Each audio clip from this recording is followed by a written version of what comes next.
All right, guys, welcome back to the Low Carb Consultant Podcast. So today we've got Robert Sikes on, better known as Keto Savage. Robert is a natural pro bodybuilder, author of Ketogenic Bodybuilding, and the founder of Keto Savage and Keto Brick, a performance coaching brand and keto-friendly meal bar company. A veteran in the ketogenic bodybuilding space, he transformed his own health through keto and now channels that experience into helping others optimize their nutrition, performance, and mindset. So, Robert, man, again, it's a pleasure to finally meet you here. Great to have you on. Excited to jump into all this stuff.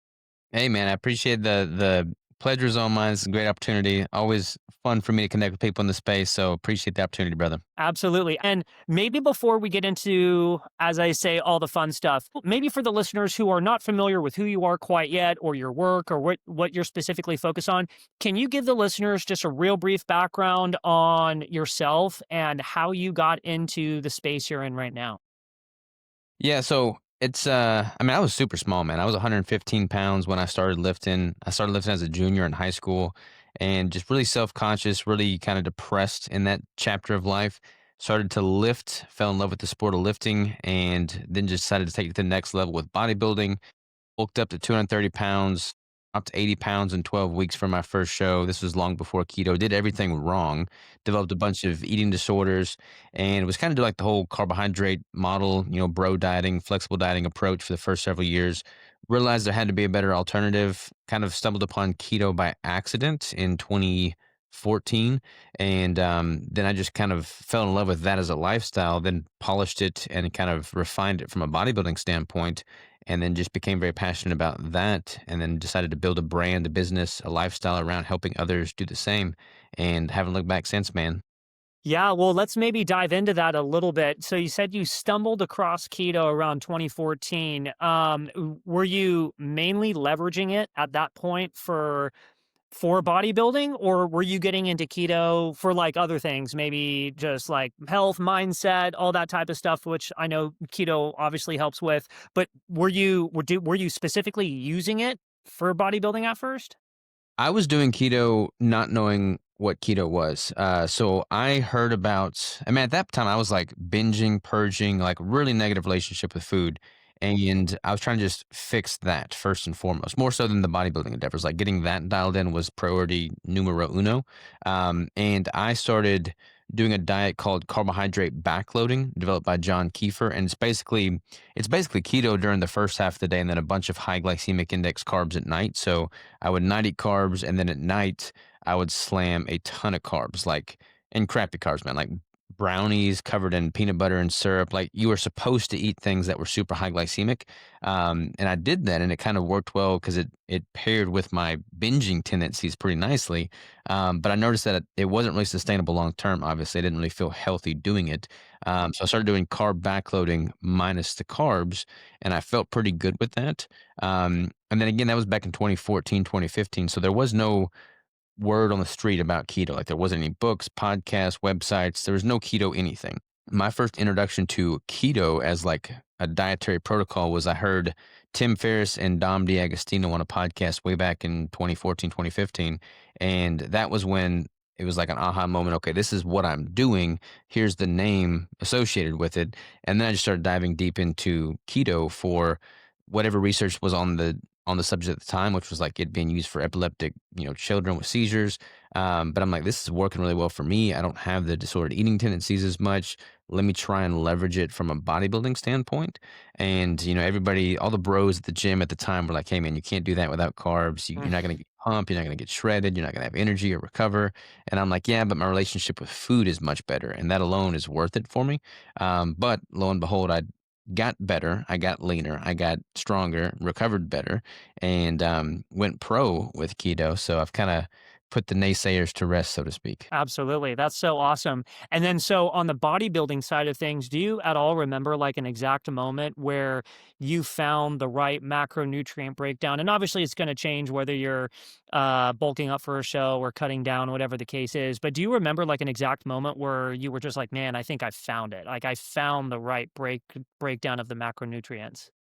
Well, I had done so many shows with the carbohydrate approach. Like I had that first show that I lost 80 pounds in 12 weeks. Like that was obviously not healthy or optimal. And then I'd done like two or three or four more shows with the carbohydrate based model. And, I just like the stereotypical bodybuilding, zombie mentality, massive drop in strength. Didn't like any of it. The first time I did keto from a bodybuilding standpoint for a prep was in 2017. And I didn't have my protocol nearly as refined as it is now. So, like right now, I've got like a 7 phase protocol that I use for myself and my clients. But back then, I was just really being aggressive with the drop in protein. And I think for that show, I took my protein all the way down to, I think, 65 grams a day at the end of the prep. Of And fat what I, or carb? of protein, Got it. Got it. Okay. yeah, so very low protein. But what was crazy is that even at that low protein, I didn't notice any drop in strength or lean tissue. So that was an eye-opening moment for me. It's like, okay, keto in and of itself is a great way to preserve muscle in the context of a caloric deficit. And since then, I've refined my process so I don't have to take my protein that low to get the results I'm looking for. But that was a big eye-opening moment for I feel better than I've ever felt during a prep. I got leaner than I'd ever gotten, and I didn't see a drop in strength, and I wasn't a zombie throughout the whole process. So that was when I knew that keto for bodybuilding had a purpose. It was, well merited. So then I just set out to hone in on that protocol. Very cool. And you mentioned like the 7 phased approach, I believe, which is in your book. So for someone diet stuck, in your opinion, what phase or which phase would deliver the biggest impact? Well, a lot of people that are stuck have been chronically restricting in some form or fashion for far too long. And whether they're a competitor or not, they would likely benefit from a period of reverse dieting. So, actually bringing their intake back up so they can reset metabolic rate, hormone function, and all that good stuff. So a lot of people, like I get a lot of clients, I'm sure you do too, that are like the quintessential middle-aged woman that's been following some diet for 20, 30 years, and they've just constantly been restricting. Their metabolism's downregulated, their hormones are shot, they don't feel good, they can't build muscle. So taking them through a reverse dieting period, which is a hard sell as a coach because it's like, we want to lose weight, but we're actually going to eat more. You may gain some weight, but you're going to be in a much better position to lose more weight after everything's reset. So reverse dieting is where a lot of people totally miss the boat. Interesting. And in regards to maybe getting clients that are a little bit older, whether it's male, female, I've heard you say in the past, balance is bullshit. What does that mean for someone, let's say like over 40, which I would say, I would say the 40 number is like a good age to where like we typically see in men, but also females, like things start moving in the wrong direction in terms of hormones or weight gain, whatever the case is. But what does that mean for someone, let's say over 40, trying to get results with low carb or keto? Well, there's a myriad of factors, man. Like a lot of people in that chapter of life, like I had a podcast not too long ago, and he was breaking down the trajectory of like, testosterone as an example, especially for men. It's like, your testosterone peaks when you're, a teenager, and then it just steadily declines from that point on. But then after your teenage years, all of your stressors, your sleep deprivation, your schedule gets more and more chaotic. So it's like a perfect storm of cascading events. And at that stage in life, whether you're male or female, 40s, 50s, 60s, like you've got more responsibility. You're probably getting less sleep. You're not as easily able to justify spending time in the gym training, and nutrition is often an afterthought. And that all in tandem just wreaks havoc on people through and through. And I think a lot, I mean, kind of going to the balance is bullshit phenomenon, like that's a whole lifestyle oriented question. But like in bodybuilding, I view everybody as a bodybuilder. Like whether you actually step on stage and compete or not is irrelevant. We all, follow the same physiological principles. We all build muscle in a similar fashion. We all lose fat in a similar fashion. We're all human beings. So all those same rules apply. Bodybuilders that compete are taking it to an extreme level. But like what I use as a bodybuilder would apply to a 60-year-old grandmother that's trying to build muscle or lose fat in the most healthy, optimal way possible. So prioritizing, the building and preservation of lean tissue is key, especially in those menopausal years. You're more at risk of losing bone density, losing lean tissue. So anything you can do to, counteract that and keep it is key. And prioritizing the foods you're eating and the habits that you're performing on a daily basis is of paramount importance. And you can't really do that if you're trying to segment every chapter of your life out and say, okay, I've got work over here, I've got, family over here. I've got nutrition and fitness over here. It's like it all has to be symbiotic in nature and work well together. I love that. And going back to what you were saying, viewing everyone as a bodybuilder, because it's like, yeah, we all need to be, whether you step on stage or you don't, we all need to be doing some form of resistance training because that's just going to help you build so many other things other than muscle, bone density, strength. If you're a young kid, confidence, right? All those types of things. Like everyone really is a bodybuilder. I've never really thought about it like that, but yeah, you're right. Everyone is a bodybuilder. We're all trying to put on some muscle, get stronger, not just like with our body, but you could argue and a lot of other aspects with our life. That's a really cool and interesting way to take a look at it. In terms of just, because I know you've helped a lot of clients, like what would you say is the most common low carb keto mistake you see people making? And I would say here, not just necessarily if they're trying to compete, but just in general. What do you typically see the biggest mistake is people make, whether it's low carb or keto? It kind of goes in waves, man. Like I've been in the keto space for over a decade before it was the keto space, and I've seen all these ebbs and flows. So like early on, gluconeogenesis was the fear on everybody's lips. Like people were fearful of protein. They didn't want to, raise blood glucose at all by too much protein. So people would chronically not eat enough protein. Now the pendulum has shifted so far the other direction, especially with carnivore being so popular that people are like, protein is a free macronutrient. You can eat as much of it as you want. And that's certainly going to impair optimizing fat metabolism to some extent as well. There's a point of diminishing returns with protein consumption. So that is oftentimes a mistake I see people make. And also, too, the rhetoric of if you have body fat on your frame to lose, you shouldn't consume much dietary fat. Mm. And that sounds sensible from a far distance, but like when you actually drill into it, that's not really good advice. And that oftentimes derails people's progress and ability to sustain the diet for any length of time as well. Yeah, and it's funny that you bring that part up because at this point I've had the pleasure of interviewing some awesome people like yourself in the low carb carnivore space, like Dr. Kiltz, Dr.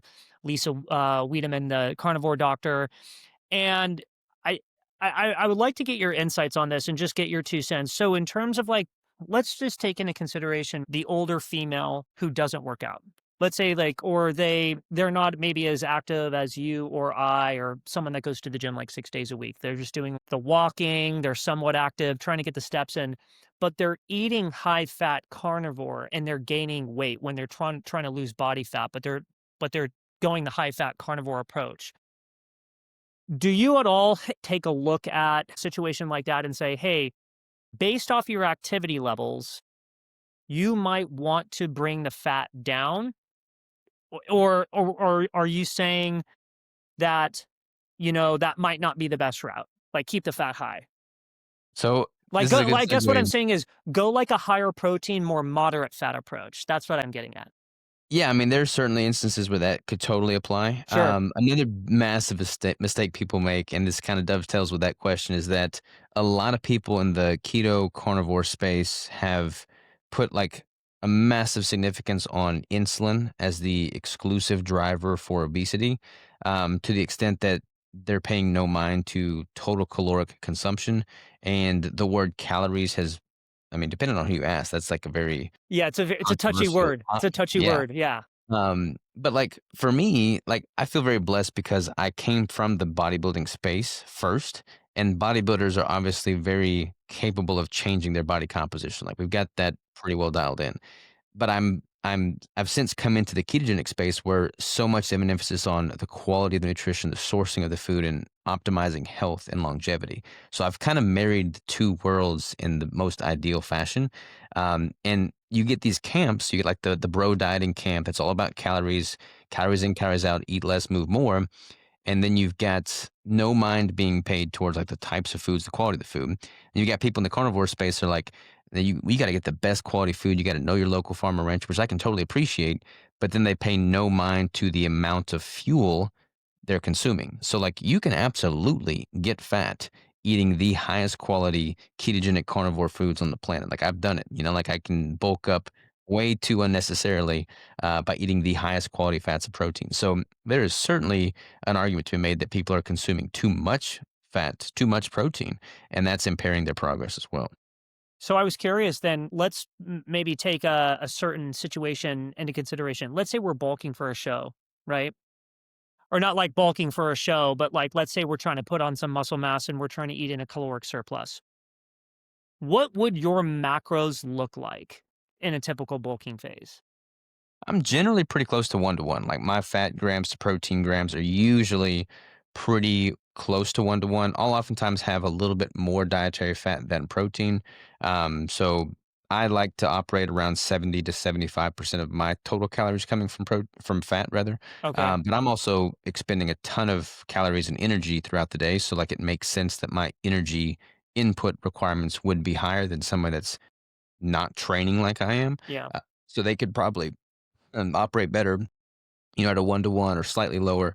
And it kind of depends on the individual and the sex too. Like I've found that males can typically go a little bit lower on the fat as a percentage of total calories than females without adverse effects. Whereas women, especially with hormonal fluctuations, tend to respond a little bit better to having a slightly higher fat ratio.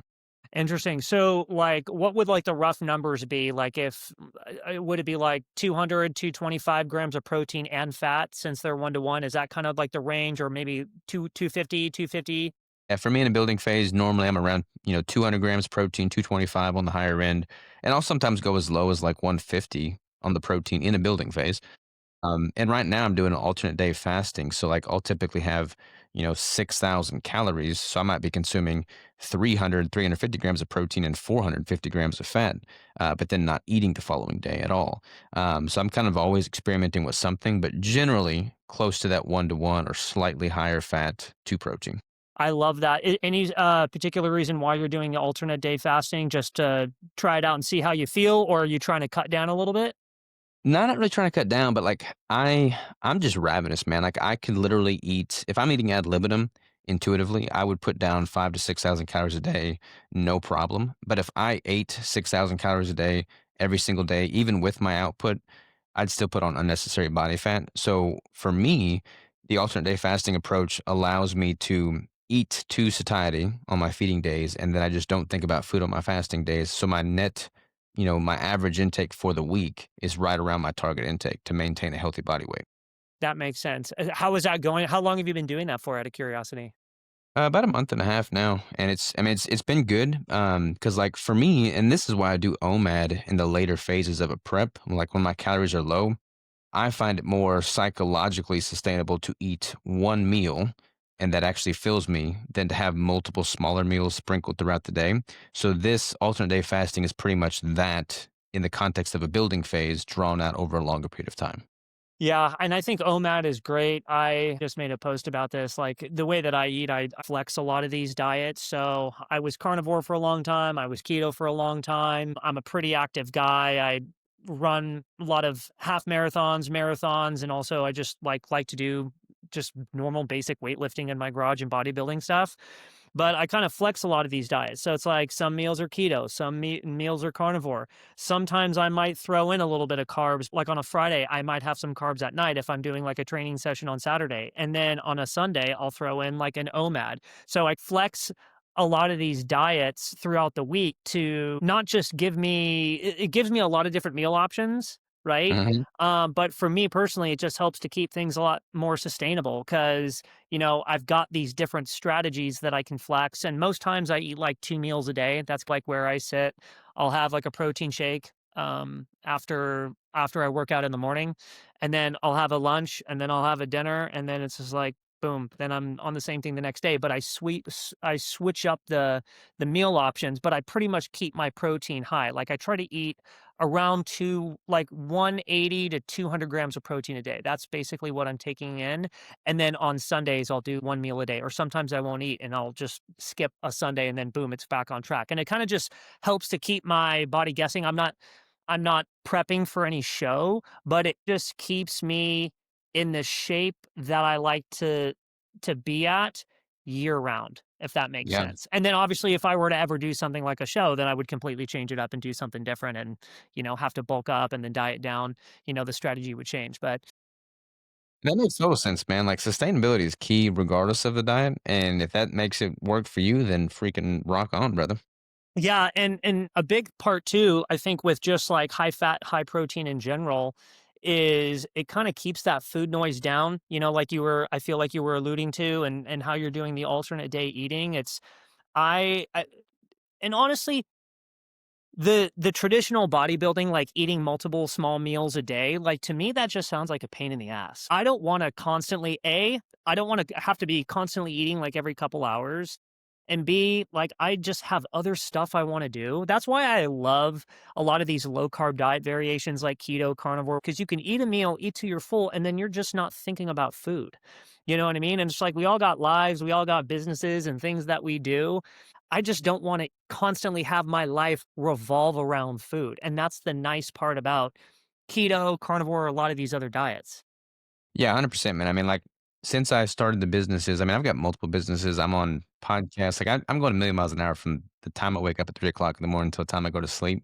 And if I had to stop every 2 or 3 hours, like I used to do with conventional bodybuilding dietary protocols, to get like my Tupperware meal out, heat it up, Yeah. eat that, and then go back to the day, like my level of productivity would be massively hindered. And I don't have time for that. Yeah. Yeah. And I just don't know if you were really designed to eat like that anyways. No, we're You know not what I for mean? sure. No, no. You mentioned something about waking up at 3 in the morning. Well, and obviously I know you got a handful of different things going on. So what is right now, like what does a typical day look like for you? Like when you wake up, like when do you train, what does your day look like? When do you eat? And then like when are you trying to get to sleep? So I typically wake up at 3 or 4 in the morning, depending on how much I have to do that day. I'm trying to get more sleep because that's my Achilles heel, and me sleeping in until 4 is the best I've gotten yet.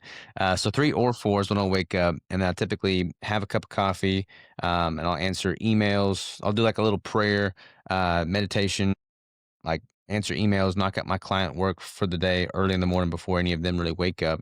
And then I'll head to the gym, train. That's normally like an hour, hour and a half. And then I'll go on a trail run. So I've been doing like a 2 mile trail run through a pretty technical, high, you know, terrain, high elevation terrain, not far from our building here. And then come back, take a shower. And then we got our morning meeting with the crew, and then we are just hustling nonstop. I mean, doing keto brick stuff, doing keto bodybuilding stuff, keto savage stuff, recording content, podcasts, all that, and then managing our crew.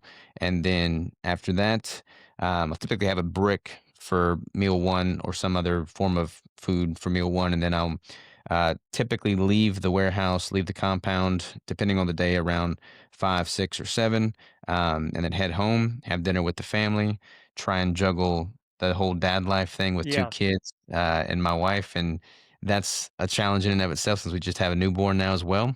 And then we typically do the whole bedtime, bath time routine and try to get in bed by 9:30 if at all possible. Yeah. Wow. That's a wild day right there. Yeah, that's awesome. In terms of just like prepping food, how do you go about that? Do you have like a number one strategy for meal prep or have any advice as to people that are maybe as busy as you are in regards to prepping your food? Do you do like a Sunday meal prep type of thing? Or how do you go about that type of stuff just to simplify your life with everything going on? Yeah, if I'm in a competition prep, then I'll typically meal prep on Sunday, like because my macros change each week in a prep. So I'll have my macros for the coming week, prep all that food on Sunday, and have everything ready to go, heat and eat throughout the week for the week. If I'm not in a prep, like I'm not right now, I'm tracking on my macros still, but I'll typically just have something simple while at the building, which is normally like a keto brick, heavy cream in my coffee, maybe like, some meat sticks or tuna or something like that. And then I'll have my main meal in the evening when I get home, and I'll just cook it fresh there. Very cool. Going back, because I know I had a question about, what the macros look like when you're bulking. So when you're in a prep and you're trying to cut down, how would the macros shift for you? They change a lot, man. So like the 7 phase protocol that I've got, like I'll start with the high fat ratio, pretty much starting at my maintenance caloric intake, starting at about 80% of my calories coming from fat. And then I'll go through phase two, which is basically increasing my dietary protein while simultaneously decreasing my dietary fat until I hit my unique protein threshold. From there, I'll start dropping both fat and protein. That's in phase three. Phase four, at that point, my calories are getting pretty low. So I'll introduce a weekly ketogenic caloric refeed, which is an increase of both fat and protein starting conservatively at about 30% increase above baseline. And then I'll keep scaling that refeed up as my daily intake is dropping. And then phase 5 is the peak week itself. So the competition, and I'll do some more manipulations around that refeed, strategy there. And then phase 6 and 7 is transitioning into reverse diet post show. So then I'll start bringing my calories back up, my food intake back up until I return to a stable baseline again. Very cool. In regards to show prep, I wanted to ask your thoughts on the sugar diet because I feel like it's uh it's maybe having a little bit of a moment. I think the noise around the sugar diet isn't as loud as it was maybe like a handful of weeks ago. But from what I'm seeing and hearing, a lot of people, especially bodybuilders, are using the sugar diet as as a tool to prep for not just like maybe being a little bit more full on stage, but also helping them with just the caloric restriction in general. I just wanted to get your thoughts on your and your 2 cents on it, and I think I have a feeling of what they are, but I'm just curious to ask. Yeah, so like the sugar diet like took the world by storm, it seemed, for a good month, and Yeah, then it seems like it's died out as quickly as it came for to sure. some extent. I mean, there's still a little talks of it, but it's definitely not the hype that it was, 6 weeks ago or so. Um, and like when it happened, man, like I'm like, this is just another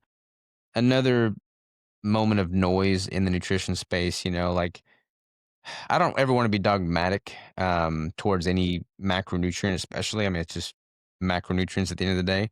But like recommending people consume primarily high glycemic index sugars is not likely going to bode well for a population that is overweight and obese and diabetic to 100%. begin with. Yeah. So like I don't recommend that. It's not really sustainable. A lot of people were advocating the use of just hyper palatable processed junk food in candy form, which obviously I don't wanna support that. Some people were more like, "Let's take the natural approach, eat, primarily honey and fruits," and that's fine for people for a short stint, I would imagine, but, like, some of these people were advocating 0 protein, 0 fat, pure sugar, sugar fasting, Yeah. which obviously isn't sustainable, and anything that isn't sustainable, that's like a hack or a short fix, like, I just don't really have respect or time for. I mean, I've been doing this diet for the past 10 or 11 years now, and it's worked well. I've gotten better every single year. Like, that to me is impressive. Like, I like and respect people that can play the long game with anything. Yeah. The sugar diet is not my idea of the long game mentality. So I'm not a fan of it in that regard. I put out a couple videos, a podcast around the sugar diet. And then what's interesting is if you look at from a mechanistic standpoint, the primary driver for their increase in metabolic rate via the high glycemic index sugars was coming from the FGF21 hormone. That's primarily you know, catalyzed by lower protein more so than high sugar. So I went through a 2-week span where I replicated the sugar diet via a fat form of it. So I had very, very low protein, very, very high dietary fat, like 84, 86, 87% of my calories coming from fat with very minimal protein. And I was able to replicate the same results that people were getting with the sugar diet. Well, that is awesome. And my testosterone, both total and free, doubled during that 2-week span of my experiment with high fat. I don't know what the hormone markers are looking like for people doing the sugar diet, but I would venture to say that it probably didn't double. Well, so first off, that's really, really cool. And yeah, my 2 cents on the sugar diet is, yeah, there's no way it's sustainable. And to your point, with a population like the United States, where it's I don't even know at this point. I feel like the percentage of people that are overweight or obese is always going up. Every time you see that statistic, it's always changing, but always moving up. And now it's like 70%. Yeah, man, you're gonna put someone that has diabetes on a sugar diet? Really? Like that Mhm. just doesn't make any sense. I do kind of see, and this is why it is still somewhat intriguing for me. I do see the potential use case for maybe a bodybuilder, someone who is active, who has a decent blood marker profile and is somewhat insulin sensitive, to go on something like that to maybe lose 20 pounds for like a show or something. But like to give someone who's like 200 or 300 pounds overweight and advise them on going on a sugar diet, that literally makes like opposite sense to me. But Yeah. but what's wild is, so wait, I kind of want to go back and touch on that a little bit more. So what you did was you replicated the sugar diet, and really going back to the FGF21 marker, you just dropped the protein, and that was really the element that moved that specific hormone or marker in the direction for you to get the benefits out of sugar fasting without even just pumping carbs or any of that. You just drop the protein. Exactly. Yeah. Drop the protein, increase the dietary fat ratio. And I'm in a building phase right now. So I wasn't trying to lose weight. So what I did was basically tried to maintain weight while consuming more calories than I was. So I basically, like, my baseline caloric intake is normally around like 3,000, 3,200. I increased calories by 1,000, maintained the same weight with that macro split, doubled my testosterone in the process, and never consumed Sour Patch Kids. That's actually pretty badass. So did you make a post or a YouTube video about that? Yeah, I put out quite a few newsletters and I made a video and I had like Mark Bell on the podcast. Like he and I are super cool. So like Yeah. I'm not throwing shade at anybody that was doing it, but that was definitely not what I was advocating for. Well, so I wanted to talk about this because obviously I'm a big fan of Mark Bell, and I love the one thing I do love about him is he's always experimenting, always trying this crazy shit, and he was definitely one of the guys that was pumping the sugar diet 100% Right. a handful of weeks ago or months ago, whenever it was blowing up. When he was on your podcast and he saw that you were able to get the effects by just lowering protein and upping the fat, like, what did he say? I mean, Mark Bell respects me. I respect him. Like it's a mutual good thing there. And like the cool thing about Mark is like he's not saying, and none of the stuff he put out about sugar diet was suggesting that this is the only way to do it or people should be doing this. He's always taking the approach of like, hey, this is the crazy thing that I'm doing Yeah, and this is what I'm finding as a result, which I respect that. Like I'm all for it. Like we need more people that are willing to experiment and think outside the 100% box. agree. So like 100% on the same page with him there. So like he was never, encouraging people like this was, I don't think he was ever, encouraging 300-pound obese people to do that. But the thing is with social media is like people latch on to anything. They want to remove their own ownership of things and look for some holy grail solution to their problems. And if it sounds enticing and also satisfies you know, their senses and their desires, then they could justify it and all the better. And that's what was happening with the sugar diet. So people that would not be great candidates were justifying the consumption of just nonsense. Yeah. And that is something you got to be careful for when you're like putting content out, knowing that people will take it the wrong way and make mistakes. I 100% agree. And again, that's the downfall with social media. It's like you got to be careful with what you talk about and what you throw out there because people are going to take that and they're going to run with it when they might not be in the best position to do that for themselves. No, that makes 100% sense to me. Uh, Going back to keto here for a quick second, and while we're on the topic of like maybe bad habits, what in your opinion would be like one fitness or nutrition idea you think in the keto space that just needs to be unlearned right now? Is there one like keto bad habit that people are doing that just needs to stop? Well, I think there's definitely a massive demographic of people in the keto low carb space that like legitimately have no desire or will to account for total consumption.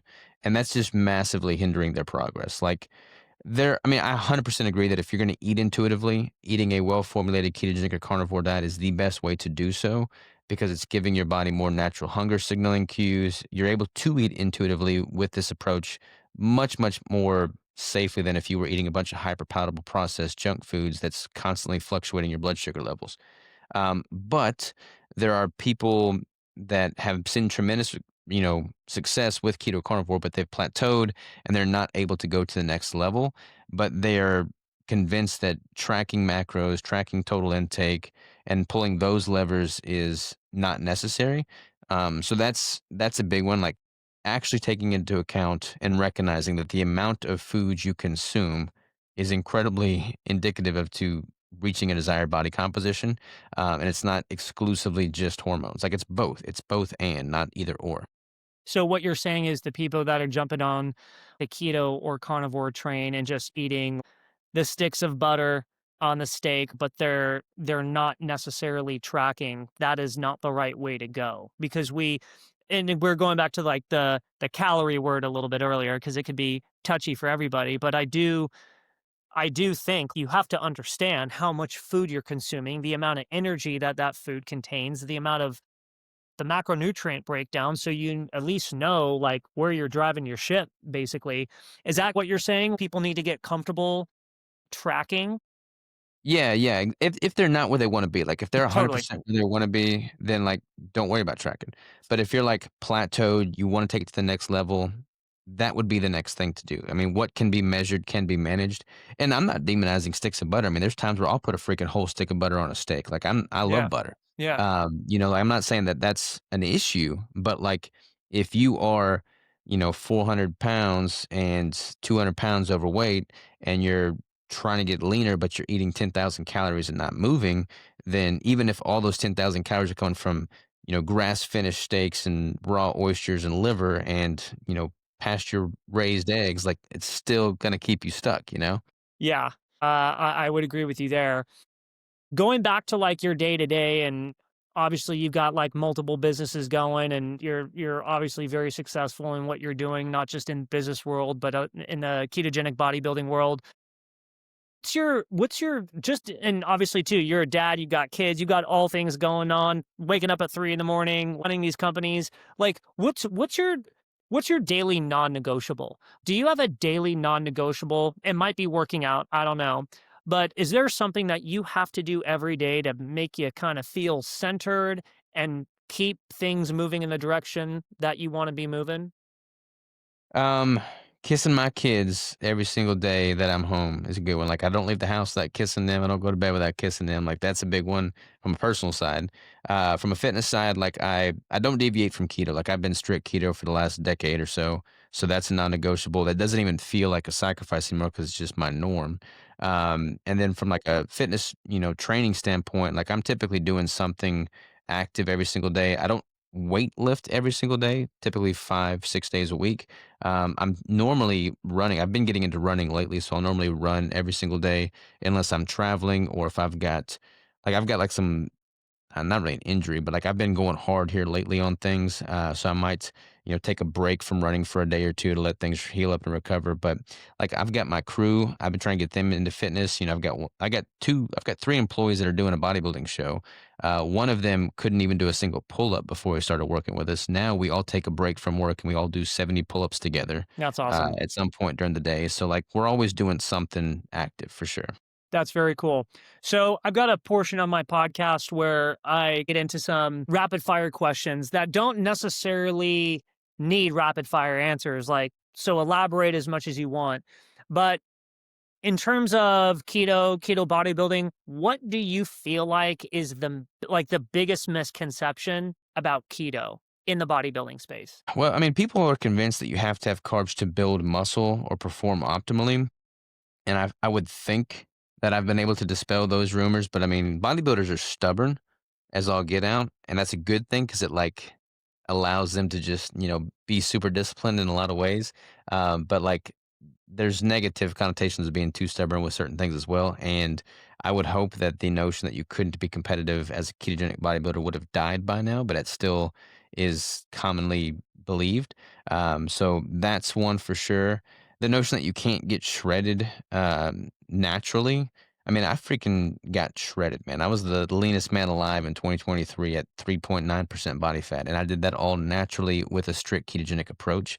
So just some misheld beliefs that you can't diet down, you can't have energy, you can't perform optimally, recover, and build muscle without carbohydrates. Like all of that's just noise, and it's not true. Yeah.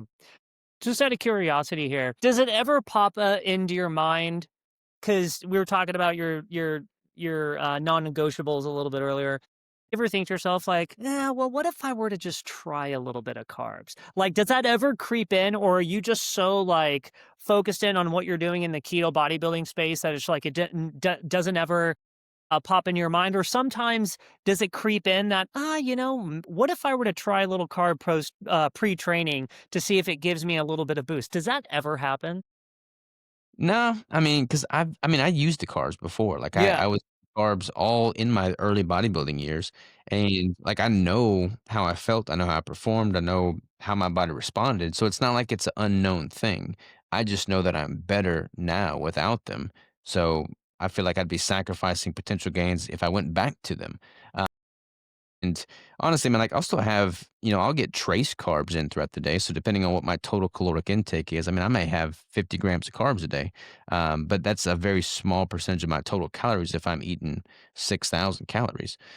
So yeah, I haven't had a carbohydrate based meal or food in over a decade, and my performance just continues to get better and better. So I don't feel like I'm missing out. That's awesome. And the reason why I asked that too, because again, one of the main reasons why I do play around with carbs on certain days is because I do notice, and this might because of like a salt water intake issue, but I do notice that I get a little bit more oomph out of the workout, a little bit more pump. I do feel a little bit stronger.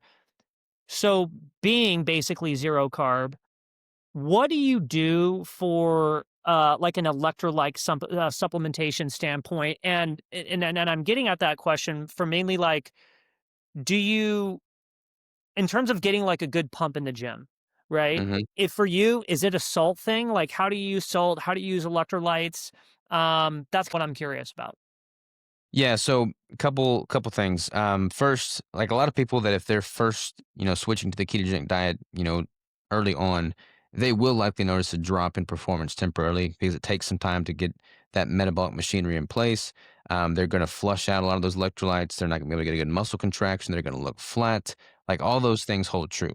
You have to make sure you're deeply, deeply fat adapted. And I always tell people, look, be strict keto for at least 6 months before you, throw in the towel, so to speak. Hmm, But I also believe that the longer you are adapted, the more adapted you become, kind of like in this compounding exponential manner. interesting. And I've been able to kind of illustrate that through, VO2 max testing and like at what point my body uses fat metabolism primarily versus glucose metabolism. So I feel like the longer you are strict keto, the better you get at being strict keto. And there's been studies that illustrate that once you are fully fat adapted, your body's ability to replenish and replace muscle glycogen is on par with someone that's consuming carbohydrates. Plus, if you're eating at a surplus and you're consuming ample fats and proteins from the glycerol backbone of those fats and the amino acids in the protein, you shouldn't really have any issue in filling that muscle and liver glycogen. So at that point, it really becomes sodium and electrolyte manipulations and fluid intake. So Yeah. I generally try and strive for about a 2-to-1 ratio between sodium to potassium. And if I'm hydrated and I've got that ratio dialed in, then the best pumps I've gotten have been with keto and not with carbs. Interesting. So you do a 2 to 1 sodium. What do you use like Element or something, or do you use like your own concoction? Yeah, I mean, I've used them all. Like, I like Relight, I like Element, I like, there's a bunch of them. Salt Yeah. Tea, I mean, some really good electrolyte blends out there. You gotta kinda look to see what form of the mineral is being used, whether your body responds to a citrate or, there's a million different forms and Yeah. different brands. So, like, the citrates more so cause, intestinal fluid and GI distress, so I try to not get that. I'll go for a chloride more often than not. But like making sure the sodium potassium equilibrium is in check along with the amount of water you're consuming is key. And it's crazy, man. Like when I'm in a prep and I'm manipulating my refeed macros for peak week, I'll also manipulate my sodium intake the day before the show. And I can increase sodium very specifically over baseline and eat more food. I'll lose weight overnight as I sleep, wake up at a lighter weight, and just have like crazy vascularity. And that's all coming from those manipulations with electrolytes. Very cool. So what was just so for like the sodium, potassium, maybe magnesium breakdowns, like pre-workout, are you taking like maybe like a 500 milligrams or like a gram of salt? Like what does that typically look like? Usually about a gram. Okay. So I'll try if I'm gonna use like a pre-made electrolyte, I'll try and get one that has like a built-in 2-to-1 ratio Okay. already. So like Redmond Relight, I think they've changed their formula a few times, but I think there's now is like 800 milligrams of sodium, like 400 milligrams of potassium. So I'll do that. And I'll have that like, that in 25 fluid ounces of water. when I first wake up, and then another one intro workout while I'm training. Uh, And, kind of keeping something like that works pretty well for me. yeah, I feel like especially because I'm in Texas, and I work out in my garage, and it's like basically working out in a hot box, which I love it. Like I love sweating my brains out, but it's like you got to have salt in your water to kind of keep moving a little bit because I can lose a lot of salt real freaking quick if I'm not careful, especially like running out here too because I'm a big runner. Man, if you're not careful before you go out for a run and it's like midday, like you're gonna be hurting halfway through. Totally. And if you're not like, hydrated and dialed in with those electrolytes, like you're gonna feel miserable. I mean, there's been periods of time where like if I'm traveling and my intake's off, my hydration's off, like I don't get a good muscle contraction, I don't get a good pump, I'm exhausted. Flying does that to you, dude. Yeah, flying jacks you up big time. But if you're Yeah, dialed in, like you feel like $1,000,000, and that can all be related to just making sure that electrolyte equilibrium is on point. 100% agree. Okay, so if someone here's the next rapid fire question. If someone wanted to look and feel completely different in 30 days using keto, what are the top 3 things they must do starting today? Look and feel totally different in 30 days. Yeah. 30 days is a pretty short time span, man. You can change the way you feel in 30 days, no problem. As far as how you look, like I always like a longer time scale. Like when I'm in a prep, I typically, budget 4 to 6 months for me to go to, walking around building phase to like show ready. So I typically operate in like months instead of, 30 days. But like perspective is key too, man. Like I think when people get in trouble by having this quick fix mentality, Mm, like I hate all the, you know, six pack shortcuts, 30-day challenges. Like I just don't subscribe to that mentality. sure. But you can get super excited about the daily wins you're having if you're striving for a longer timeline goal and you're making tangible progress for it every single day. Like weight loss and weight gain is not typically linear. Like if I look at any of my prep spreadsheets, I'll see my weight go up and down, but it's trending in the right direction, the desired direction over that time, the entire time. So I think people just need to give themselves a longer time window and play the long game. And when they do that, they're not going to be heartbroken when they don't look a certain way in a week. Yeah, man, and to be honest with you, this kind of goes back to what I feel like you were saying a little bit earlier when we were talking about the sugar diet and these quick fixes. Like the sugar diet just seems like to me something like someone would just jump on so they don't have to do the hard work. Right? And like really what is the hard work? It's moving the majority of the days out of the week, like getting a good solid hour dedicated to like some resistance training, getting your diet dialed in, like doing the basics, work on your sleep, but it's not going to come in a pill. It's not going to come in a form of some freaking crazy diet where you're pounding Sour Patch Kids and like eating some wild way. It's like there's no real hack, man. If you just do the work and then this goes back to like enjoying the journey, not the destination. Man, if you can kind of fall in love with the way that you eat, the way that you train, getting daily movement in, man, you'll look however you want to look in 60, 90 days, whatever the time frame is. Like that's what's key, dude. Yeah, 100%, man. The thing is, like, it may suck initially, but then once you do it and you see the progress being made, you fall in love with the journey. And then it no longer seems like a sacrifice. Like it's just part of the day. Like you probably brush your teeth on a regular basis. So do I. My 3-year-old hates brushing his teeth. Like it's like a big ordeal every time he brushes his teeth. He's gotten better, but it's still a big ordeal. But we've been doing it for so long, that's just part of the day. When you can think of eating the right food, putting in movement, training as just as much a part of the day as brushing your teeth, there's no sacrifice. It's just part of it, and you get better as a result of it. Yeah, well said. What's one thing you did during prep that most people would call crazy, but it absolutely worked? Well, I wouldn't recommend this for prep necessarily, but I did it and it was pretty crazy. So I do a 50-mile march every year to raise money for veterans that are homeless and displaced, and it's awesome. Like it's cool to like give back to the veteran community. But in 2023, when I did my 5 competitions, I looked at the calendar and I'm like, man, this 50-mile march is literally the Saturday and Sunday preceding my peak week for my first show. So I was like, 33 weeks into prep in total.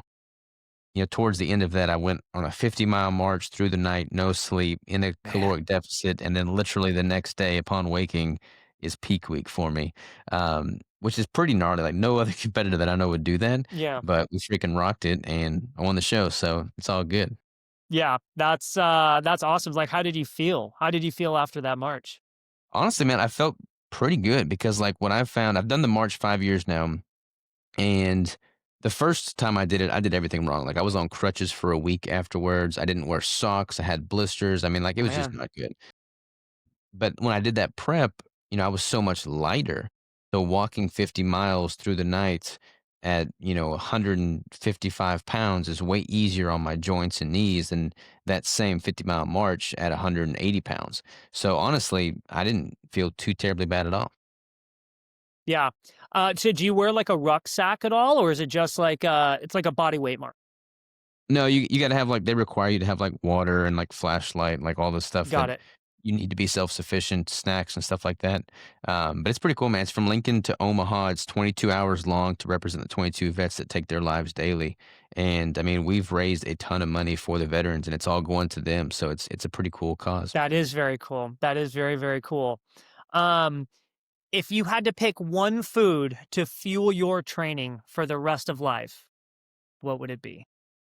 Man, um, Would you just be smashing keto bricks or I do love my bricks. I mean, I literally eat one every single day, but if I could just pick one thing for the rest of eternity, it'd probably be like something that I've hunted and harvested myself. It's tricky because most wild game that I hunt is very lean, and I would want some more fat on it. Um, so I don't know, man. I have to move up to the Northwest and be like hunting grizzly bears or something to get some fatty grizzly meat or something. So, like, maybe like a ribeye, would that maybe be the answer if you had to I pick? do like, I mean, if I'm just like looking at steak cuts, I love picanha. Like Mhm. lamb picanha is the bomb. I mean, I went to Brazil for 10 days looking for cacao butter for the bricks, and Brazilian steakhouses are pretty common in Brazil. Yeah. And yeah, picanha, I could crash that every single day, man. Oh, man, I bet you ate well down there. That's like the perfect place for someone like us is, yeah, just get literally crushing Brazilian steakhouse meat every single night. Yeah, exactly. You can't go wrong down there. No way. That's awesome. All right. What's the most common mistake people make on keto that's secretly destroying their results? That's a good one. That's secretly destroying their results. I mean, we kind of touched on like a lot of the big ones, like not paying any mind to total intake. Like I'd probably default to that as my response. But I mean, I think like lazy keto is pretty bad too. Like, you look at people that are doing keto and they're just going to McDonald's, take the bun off of burgers. Or Like, like dirty keto, kind of same thing? yeah, yeah, Yeah. dirty keto. And it's like from a macronutrient, if it fits your macros kind of criteria standpoint, like you're still going to see progress with that. And I would, you know, encourage people to do that as opposed to eating a bunch of hyperpalatable processed carbohydrates and sugars. But like I try to take a holistic approach to the food that I'm eating, and you vote with your dollar. And I like knowing that everything that I consume, I've either harvested myself, raised on our farm, or know the local farmer rancher that it comes from. Hmm. And I can like give back to the community. So it's not really harming them from like a health standpoint, but just from like a holistic humanity standpoint. I feel like actually putting an emphasis on where you get your food and knowing where it comes from and the people that it's impacting is very important. Well said. Well said.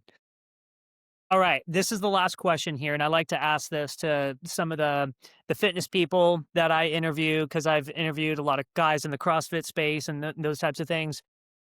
You've got 10 exercises that you can do for the rest of your life. Only 10. They don't necessarily need to be in any specific order. But what would the 10 be for you? All right, so deadlifts, squats, um, a military press of some sort, barbell rows, bench press, That's 5. throw in that's five. Okay, throw in run, I do run, um, pull ups, lunges, and then I got two more. Let's throw in like a lateral, you know, shoulder raise of some type, and rucking. Yeah. Wrecking. What do you do for abs? You train abs at all? I do, but I mean, if you're doing like deadlifts, barbell rows, squats, like you're going to be engaging your core quite a bit with that. If you're doing like heavy rucks, you're going to be engaging your core quite a bit with that. Yeah. So like if I can only pick 10, I wouldn't do a dedicated ab movement as a 10, as one of my 10. Well said. I would agree with you. Yeah, man, you can get away with building a girthy midsection, just knocking out some heavy deadlifts, man. Yep. Well, before we wrap up here, Robert, anything new coming up for you? What's going on? What's coming down the pipeline? Man, there's always something in the pipeline. So we're hosting, I'm promoting my first bodybuilding competition. So I'm not competing in this one. I'm putting it on. That's going to be September 27th, this month. It's going to be freaking awesome, man. Like we're no expense spared, going all out. Like I got an awesome venue. I got judges coming in from all over the place. We got competitors lined up. Like my dad's going to be smoking, barbecue pork butts there for the attendees. Like we're going all out. And then I've got a ton of content that's getting into keto bodybuilding. So ketobodybuilding.com is like my content, hub as far as like coaching. I've got an online course. Like I've got a super comprehensive online course that's over 200 videos that basically walks people through my 7-phase protocol. There's a community there for people that need accountability. So yeah, I'm really proud about that, really excited about that, and just excited to keep adding to it. Yeah, absolutely.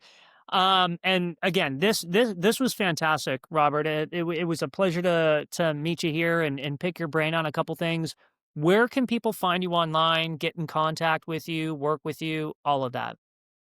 If anybody's interested in coming to the competition, that's going to be naturalstatesavages.com, ketobodybuilding.com for the content and the coaching, ketobrick.com for the bricks, and then I'm Keto Savage on all social platforms. Very good. Very good. Well, again, this was awesome, Robert. And thanks, guys, for listening to the Low Carb Consultant Podcast. We'll catch you guys on the next one. Appreciate you, man. Appreciate you.